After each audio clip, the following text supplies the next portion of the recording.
strategies of G20 and the tactics of G20 to be able to advance our economy so that they can be stable.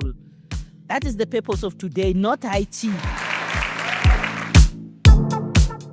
If you want to transport any goods as in the continent, the challenges that we'll face as a woman are different regulations, and which sometimes you don't even anticipate because they change now and again.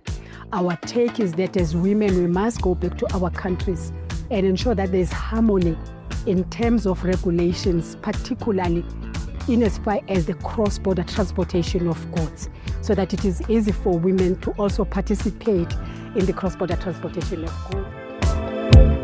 We have therefore advanced gender inclusion by spearheading a push and an ambition to raise $1 billion over the next 10 years for the Africa Women Impact Fund.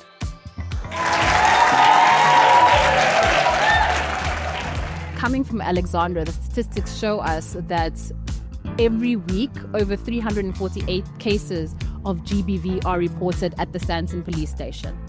This is an issue that is at the heart of not only our country, but your society. They say there's a right to education, right to fair education for everyone.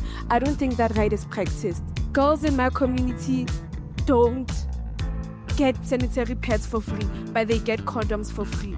Why is that normal? Why can't you get into a clinic and get sanitary pads, but you can get condoms for free? That isn't good. Absolutely. We have not liberalized our skies.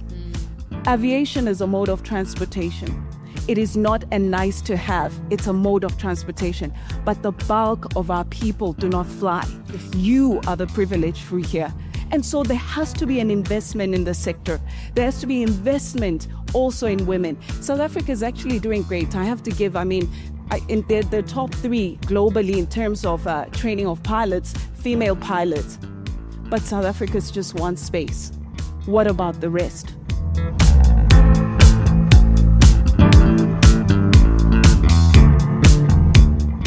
Let's see measurable actions so that post the Africa G20, we can actually follow through and say to the private sector, let's see whether you've walked the talk.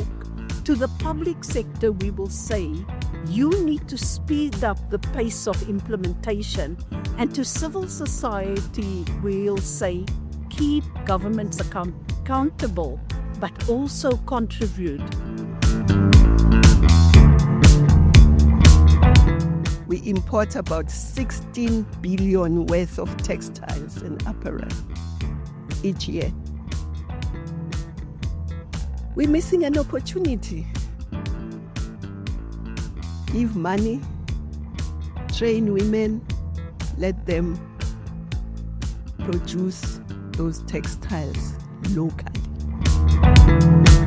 I think the big challenge to the G20 now is how do you start organizing conversations among financial institutions and other lenders to make sure that women are done right by through the improvement of the risk assessment and increased borrowing or lending to women.